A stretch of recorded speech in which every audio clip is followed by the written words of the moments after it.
La langue française est la langue probablement que je connais qui marque le plus la dualité. Et la plupart d'autres langues ont perdu le sens de la dualité dans leur construction. Et la dualité, c'est une clé d'étymologie. L'étymologie, souvent, par exemple, si on dit maudit, on met en rapport avec malédiction. On voit que le malédiction devient maudit, donc le L disparaît. Ça, c'est de l'étymologie.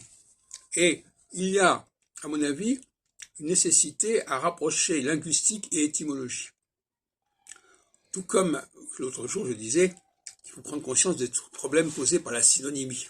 C'est un autre problème, mais c'est en dialectique, étymologie, synonymie. Ma grand-mère maternelle a écrit un ouvrage avant sa mort en 56-57 qui s'appelle l'orthographe, etc. Où, d'ailleurs j'en reparlerai dans un texte que je vais publier bientôt, où elle met l'accent sur la question de l'étymologie pour comprendre la langue française. Et nous y reviendrons. Le grand charme de la langue française, c'est qu'elle a une valeur synonymique, une puissance synonymique, étymologique, qui est tout à fait sans égale.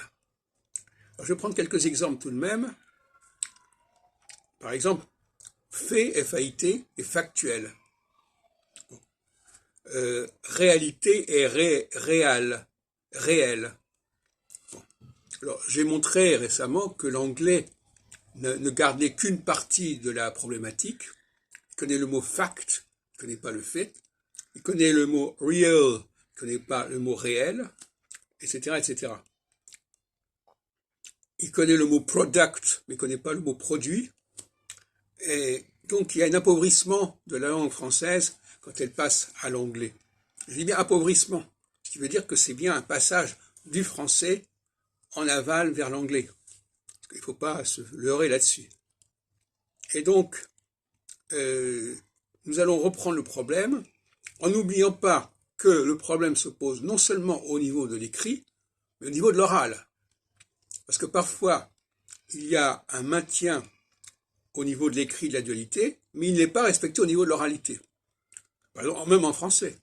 Par exemple, grand et grande, effectivement, il y a un E dans le côté, mais on garde le mot grand, donc on garde la diphtongue grand au féminin, ce qui est inacceptable. C'est grand et grande, et pas grand et grande, etc., etc.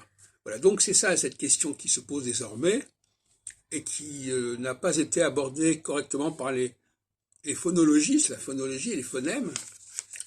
C'est la dialectique de l'oral et de l'écrit en se combinant avec la dialectique de ce qui est bref et de ce qui est long. Hein, la forme brève d'une langue, d'un mot, et la forme longue d'un mot.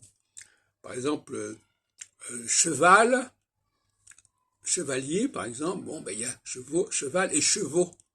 Hein, donc le L devient un U, ou le U devient L, enfin, on reviendra là-dessus. Mais c'est au cœur de la recherche linguistique.